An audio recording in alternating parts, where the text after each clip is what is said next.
Oke, konten kali ini kita akan bahas beberapa topik terhangat terbaru di sepak bola karena tidak ada match dan juga nggak ada mungkin nggak ada hal-hal yang perlu kita bahas secara pertandingan ataupun secara match. Jadi kita akan bahas beberapa topik hangat di sepak bola.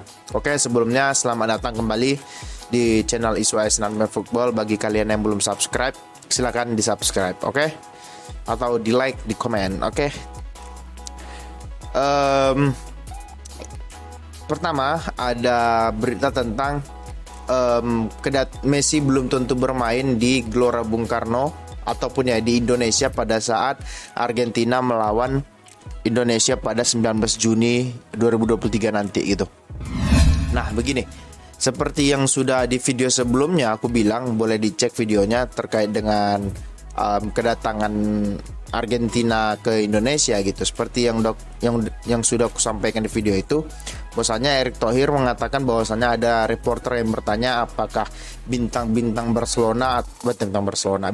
Argentina ataupun ya khususnya Lionel Messi akan datang dan bermain begitu. Nah, Erick Thohir menjawab bahwasanya ya kita nggak tahu, kita serahkan saja semuanya kepada dari Federasi Argentina yang tersebut, atau ya bisa jadi kepada pelatihnya yaitu Lionel Scaloni gitu. Cuman terkait dengan itu juga Messi kan juga pernah datang ya ke Asia Tenggara, which is Singapura dan juga Malaysia gitu. Di Malaysia dia malah nggak bermain karena lapangannya yang sangat jelek gitu, dan kemudian di Singapura dia datang sesi latihan, cuman dia pulang kembali ke Argentina untuk mempersiapkan, alasannya adalah untuk mempersiapkan pernikahannya gitu loh. Semoga saja ya kita sebagai pencinta sepak bola semoga saja bisa melihat Lionel Messi melawan timnas Argentina, apalagi ini kan kalibernya FIFA Match Day gitu loh, yang artinya tercatat dalam buku FIFA kayak gitu. Tapi terkait itu juga, apakah Lionel Messi bermain begitu ya? Sekali lagi seperti yang aku bilang, tergantung, mungkin begini ya, mungkin ada 2-3 kemungkinan gitu. Yang pertama, dia latihan menunjukkan wajahnya di Gelora Bung Karno gitu, tapi dia tidak bermain, dia hanya sebagai bangku cadangan, atau mungkin bisa dibuat alasan dia ada cedera ringan lah dan lain sebagainya gitu loh.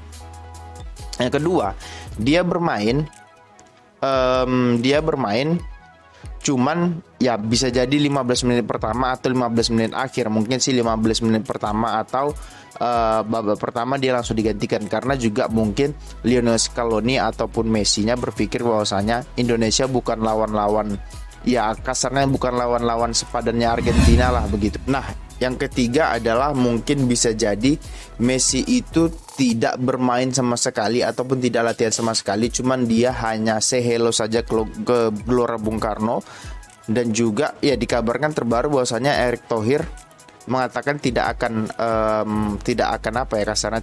memberitahukan ke media kapan pasukan Argentina ini akan berlabuh di Indonesia, karena dia khawatir terkait dengan security, terkait dengan keamanan para pemain gitu, karena ya bisa dibilang fanatisme sepak bola Indonesia terhadap sepak bola dunia itu sangat besar, yang ditakutkan nanti akan ada pihak-pihak yang menyerang kan Argentina. Karena juga kita pernah memiliki kenangan buruk ya ketika MU datang ke Indonesia, yang mana pada saat itu ada peledakan bom Ritz-Carlton dan juga JW Marriott, yang mana salah satu hotel itu diinapin oleh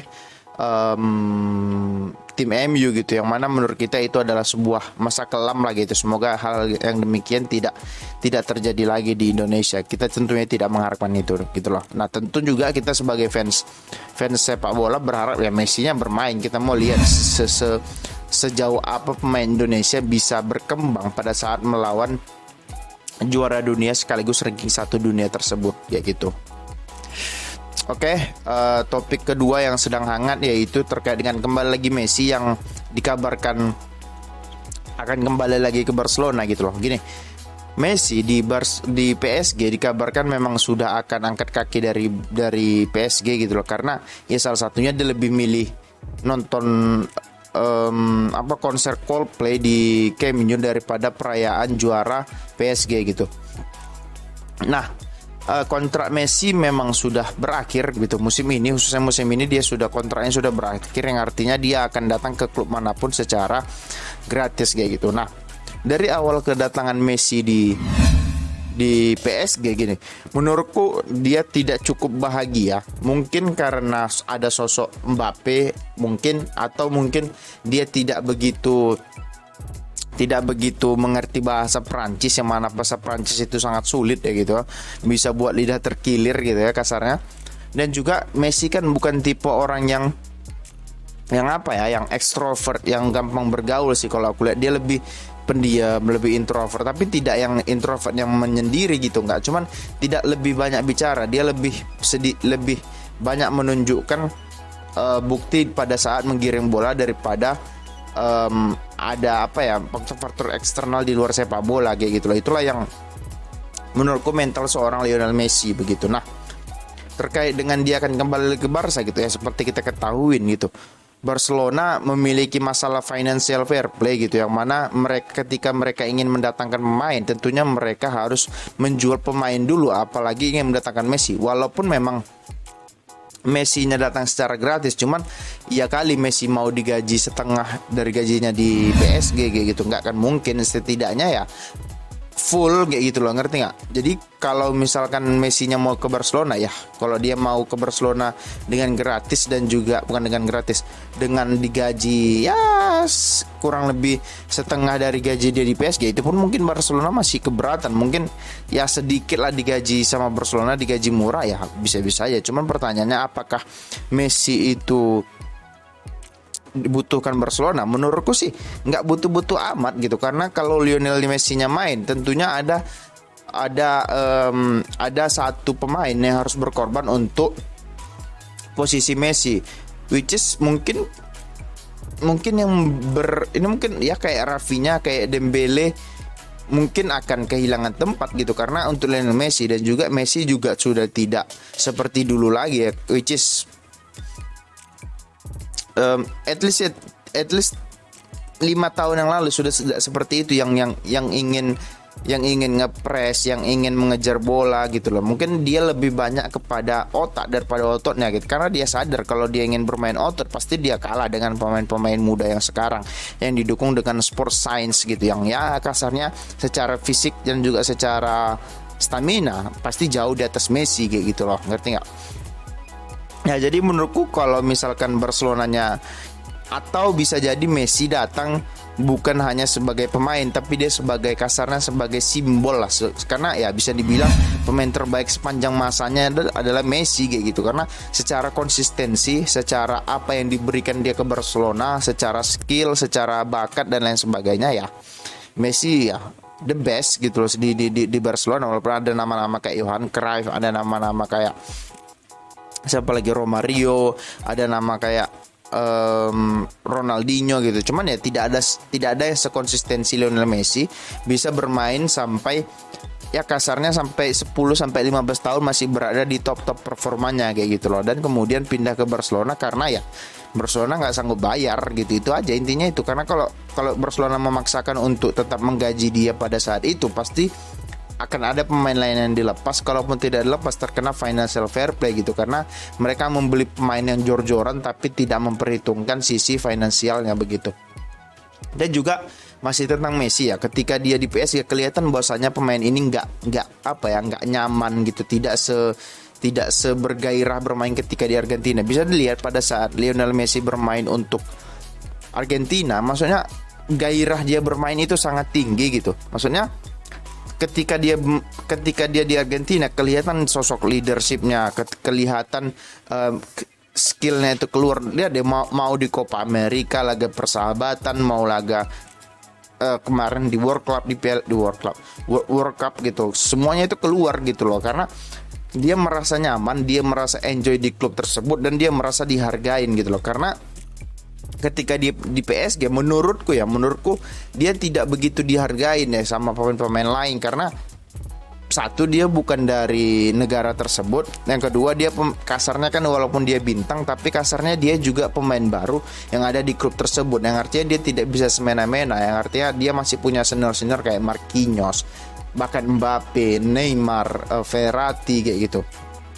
Yang menurutku dia tidak begitu merasa nyaman dengan kondisi tersebut. Makanya bisa kelihatan semua tidak keluar. Iya, dia cetak gol, cetak assist, cuman apa ya, maksudnya dari bahasa tubuhnya kita bisa melihat bahwasanya dia tidak begitu nyaman berada di PSG gitu. Mungkin karena lingkungannya juga kayak gitu.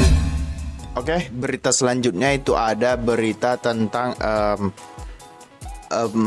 Spalletti yang mengundurkan diri, yang tidak memperpanjang kontraknya di Napoli dengan alasan ingin istirahat selama semusim sebelum melatih kembali mungkin di musim depan lagi kayak gitu.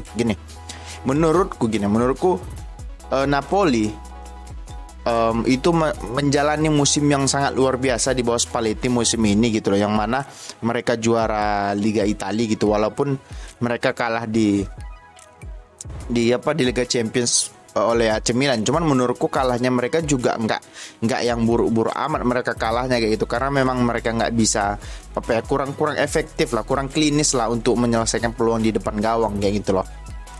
Nah, menurutku Spalletti ya one of the best manager di khusus di Italia, salah satunya ya gitu ya. Mungkin ya dia bisa menelurkan pemain-pemain ke siapa yang kenal Victor Osimhen, siapa yang kenal Kvaratskhelia, siapa yang kenal pemain kayak Kim Min-jae sebelumnya gitu. Nggak ada juga gitu loh. Artinya dia berhasil mengangkat pemain ini ya, terlepas lagi memang ini Liga Italia bukan Liga Inggris yang ketatnya nauzubillah gitu loh.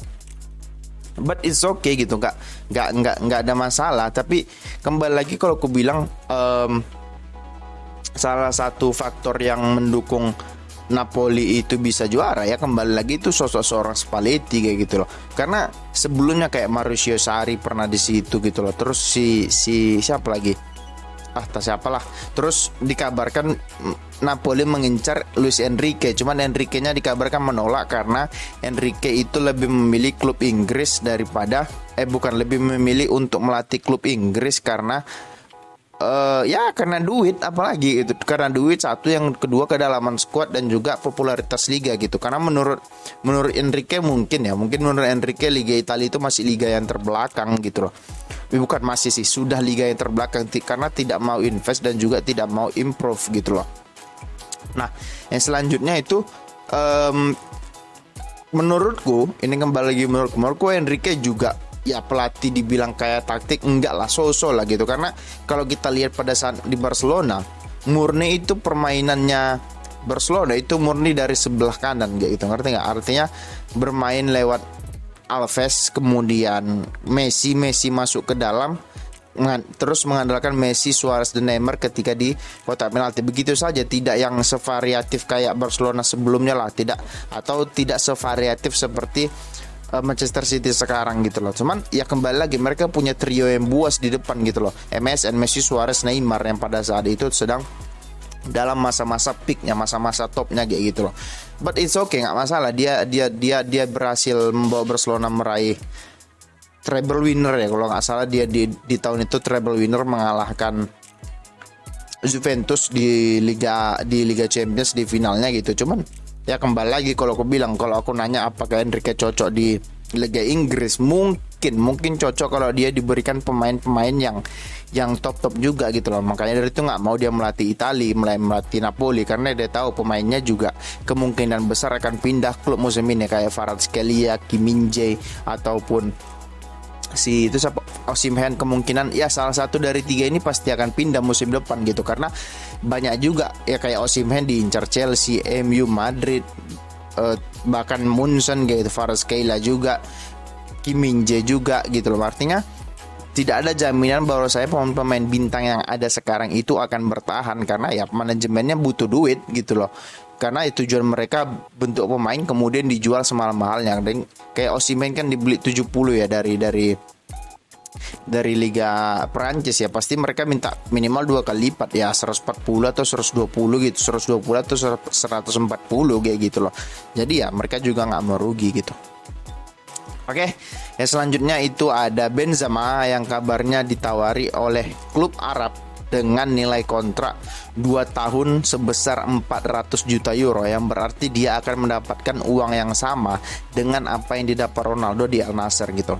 Gini, menurutku Benzema ini masih bisa lah bermain di Eropa ya 2-3 tahun lagi, karena juga sekarang dia masih 34 ya 36, 37, 38 masih bisa lah dia bermain di liga-liga top Eropa gitu, karena dia bukan tipe pemain yang ngandelin fisik, bukan tipe pemain yang suka adu otot gitu, karena dia lebih kepada otak, artinya dia lebih mengincar ruang, dia lebih mengandalkan 1-2 sentuhan, mengandalkan kombinasi-kombinasi, yang mana itu kan tidak diperlukan fisik yang kayak Vardy lah. Kalau Vardy kan kelihatan bahwasanya ini pemain banyak ototnya kayak gitu, yang artinya dia lari sana lari sini. Tidak gitu loh, karena Benzema boleh dilihat deh gitu. Aku jarang melihat dia yang lari sana lari sini, kecuali ngepres ya. Maksudnya ketika dia menguasai bola, dia lebih minta bola, dia lebih buka ruang agar Vinicius, agar Rodrigo, agar siapa lagi, Asensio, whatever lah namanya, bisa masuk ke dalam. Either dia bisa nanti cetak gol ataupun kasih assist gitu. Jadi menurutku ini pemain cukup smart, bukan cukup smart, sangat smart lah kayak gitu. Karena ya one of the best striker ya dia gitu, based on goal, based on keterlibatan dalam bermain gitu. Karena kan ada tipe striker yang tidak mau membantu permainan, kayak inilah, kayak Martial kan jarang bantu permainan. Pemain kayak gini kan sampah aja isinya kayak gitu, ngerti nggak? Jadi ya menurutku dia masih bisa lah gitu, karena dia juga kontribusi dia ya kali Madrid mau ngejual Benzema gitu, walaupun ada tawaran yang cukup menarik sih, menurutku agak cukup berat juga Benzema akan dilepas oleh Madrid kayak gitu. Oke, topik selanjutnya itu ada ya, mungkin kabar ini tidak terlalu baru sih, terkait dengan isu kepindahan Neymar ke MU gitu loh, karena Neymar bisa dipastikan PSG tidak akan memperpanjang kontrak Neymar juga, yang artinya ya tinggal sendiri Mbappe aja yang ada di PSG musim depan kayak gitu. Nah, begini menurutku lagi gitu loh. Menurutku ya Neymar ini belum habis-habis banget lagi, belum habis-habis kali kayak gitu, karena dia kan terhalang selama ini bukan karena memang dia udah habis, karena cedera dia yang ini apa namanya, yang sering kambuh gitu loh menjelang adiknya ulang tahun ya, whatever itu betul atau enggak gitu loh ya, I don't know gitu, dan I don't care juga gitu.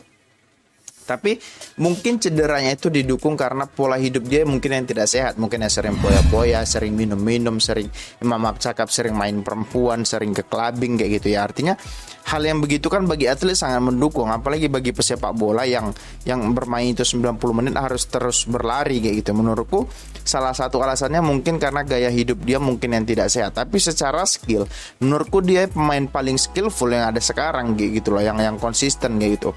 Dibilang habis belum, dia masih bisa mungkin bermain ya 2-3 tahun lagi masih bisa bermain gitu loh. Pertanyaannya apakah dia cocok di season Ten Hag gitu. Nah, menurutku cocok-cocok aja, cuman masalahnya Ten Hag mau nggak dia. Menurutku I don't think so si Ten Hag itu mau Neymar, dan Neymar juga pasti nggak bisa diatur gitu, nggak mau diatur oleh Ten Hag. Ya kali dia mau diatur, karena Neymar terkenal pemain yang susah diatur kayak gitu, karena dia mau bebas ya, tipikal pemain Brazil lah, preman gak jelas gitu loh, ngerti nggak? Jadi menurutku kalaupun misalkan lah kita berandai-andai lah dia datang ke MU, di mana dia mau bermain gitu loh. Misalnya Ten Hag kalau dari beberapa informasi kan bukan tipe pelatih yang bermain dengan playmaker gitu. Dia lebih playmakernya itu adalah dari sayap yang masuk ke dalam. Mungkin dari sistem itu dia bisa gitu. Mungkin dia bisa bermain di kiri gitu. Bermain di kiri dan kemudian Rashford di depan, atau bergantian nanti kalau misalkan ada datang striker baru, Anthony di kanan. Ya, atau Bruno tahu sendiri kalau dia bermain di sayap, perilakunya tidak, gestur badannya menunjukkan dia tidak nyaman sebagai pemain sayap yang harus dribble. Dia lebih kepada pemberi assist, pemberi umpan-umpan matang kepada striker menurutku sih. Jadi apakah cocok? Sebenarnya cocok aja. Sekarang yang jadi permasalahan sekarang adalah apakah Ten Hag mau ada pemain yang attitude-nya itu ya menurutku tidak baik berada di timnya. Kita tahu sendiri Ronaldo aja di kick sama Ten Hag, apalagi sekelas Neymar kayak gitu, ngerti nggak? Jadi ya selagi Neymar menunjukkan attitude yang baik ketika berada di MU dan dia akan berjanji menunjukkan itu, memberikan segalanya, mengubah gaya hidupnya sih, aku sih fine aja gitu loh, asal MU bisa bayar gajinya aja kayak gitu, dan asal juga Ten Hag bisa mengendalikan ini. Karena di MU itu menurutku di MU itu tidak butuh pemain-pemain yang gocek-gocek, tidak butuh pemain yang skillful. Yang dibutuhkan MU itu satu, leader gitu loh. Nah, pertanyaannya apakah Neymar bisa menjadi sosok leader di MU gitu? Nah, I don't think so gitu loh. Itu yang dibutuhkan MU sekarang, karena MU ini secara skill, secara bakat, menurutku MU salah satu yang terbaik lah gitu. Cuman yang jadi permasalahan, mereka tidak punya leader di lapangan yang dihargai semua pemain kayak Messi lah di Argentina. Pemain itu seolah-olah di Argentina itu melindungi Messi bagaimanapun caranya gitu. Mereka sangat hormat, mereka sangat respect. Nah, itu yang dibutuhkan MU sekarang gitu. Karena kalau Erik ten Hag saja yang mengatur nggak akan bisa. Dia butuh perpanjangan tangan di lapangan maupun di luar lapangan kepada pemain-pemain yang ya kasarnya masih muda, pemain-pemain kayak Rashford, pemain-pemain kayak Anthony, kayak siapa lagi yang kayak gitu-gitu itu kan butuh leader gitu. Yang menurutku salah satunya yang bisa ya Casemiro gitu. Cuman Casemiro juga masih ya kasarnya masih newbie gitu, masih pemain baru di MU. Ya kali dia bisa ya kali bahkan bahasa Inggris dia belum lancar gitu, dan juga ya kali dia bisa memimpin kalau dia masih satu musim saja di MU gitu. Bahkan Messi saja tidak diberikan ban kapten bahkan karena dia masih baru. Ya siapa yang meragukan lagi kepemimpinan dia di Argentina. Cuman ketika di klub dan juga ketika Anda masih baru datang, ya it's different cake gitu. Itu hal yang berbeda yang tidak bisa kita satukan satu sama lain kayak gitu, ngerti nggak? Nah, yang terakhir itu ada berita bahwasanya Joao Felix akan kembali lagi ke Atletico Madrid gitu. Dari beberapa berita yang ada mengatakan bahwasanya Pochettino tidak butuh bahasanya tidak begitu menginginkan Felix ada di Chelsea musim depan gitu, karena Chelsea sudah sangat gemuk ya pemainnya kayak gitu, sudah sangat gemuk. Di depan mereka punya Havertz, punya Sterling, Madueke, belum besok Nkunku datang, belum lagi ada si Aubameyang bahkan masih ada di situ, terus masih ada lagi Pulisic, masih ada Ziyech. Ini aja udah 7 gitu, belum pemain mudanya lagi kayak gitu. Jadi menurutku terlalu banyak ya. Mungkin ya memang layak sih misalkan Pochettino tidak menginginkan Felix lagi gitu loh. Dan menurutku ya Felix ini salah satu pemain yang cukup baik lagi. Cuman belum berada di top performnya karena tidak mendapatkan pelatih yang smart menurutku. Karena di Atletico dia cuma mendapatkan pelatih seorang Diego Simeone yang bermain bertahan, sedangkan dia karakternya itu adalah menyerang gitu loh. Jadi permasalahan dari Joao Felix adalah secara skill, secara dribbling gitu loh, dia bagus. Cuman yang jadi permasalahan adalah dia tidak klinis dalam menyelesaikan peluang. Bisa dilihat di Chelsea, setengah musim dia berada di Chelsea, banyak dia buang-buang peluang gitu loh. Artinya ya kasarnya dikasih 4 peluang baru gol 1 kayak gitu. Dan gol dia lawan MU itu kan keren gitu loh. Dia terlepas dari memang MU udah malas bertahan aja gitu, udah unggul 3-0 atau 4-0, ya udah lepas aja 1-0 gitu kan. Dia dribbling dari tengah, kemudian dia shooting ke pojok kiri gitu, pojok kiri dia gitu, kanannya De Gea gitu kan. Itu ya bagus lah golnya. Cuman yang jadi permasalahan juga adalah mungkin Chelsea juga setelah mendatangkan banyak pemain gitu ya, 600 juta itu di kemarin di summer gitu loh. Di summer mereka banyak winter ya bulan 12 ya. Bulan 12 mereka di pertengahan musim mereka belanja 600 juta ya kan, gila itu gitu loh. Jadi mereka harus jual banyak pemain gitu loh agar menyeimbangkan balancing untuk finansial mereka, yang bertujuan untuk agar tidak terkena ambang batas financial fair play. Karena kalau mereka terkena ambang batas financial fair play, bisa jadi mereka dikurangin poin, bisa jadi mereka tidak boleh transfer 2 musim ke depan, yang bahkan mereka pernah terkena itu gitu loh. Jadi menurutku cukup bijak sih apa yang dilakukan Chelsea terhadap Felix gitu. Dan juga kalaupun misalkan lah Chelsea ingin mempermainkan dia, nggak mungkin Atletico mau lepas 50 gitu loh, paling tidak 120, 150, karena dia juga masih muda dan juga si Atletico juga beli dia kalau nggak salah di harga 100 juta juga, bukan di harga 50-an juta gitu loh. Ya kali mau mereka melepas di 50 gitu. Jadi menurutku ya memang udah gegabah dari awal apanya petinggi Chelsea-nya kayak gitu, si Todd Boehly-nya kayak gitu. Jadi ya menurutku ya aku senang-senang aja Chelsea makin hancur kayak gitu loh.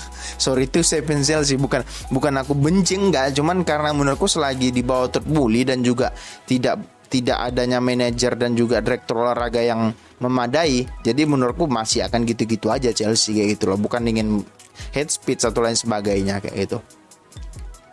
Oke, itu dulu konten kita hari ini. Bagi kalian yang suka silahkan di subscribe, di like, di komen, and di share. Terima kasih dan ciao.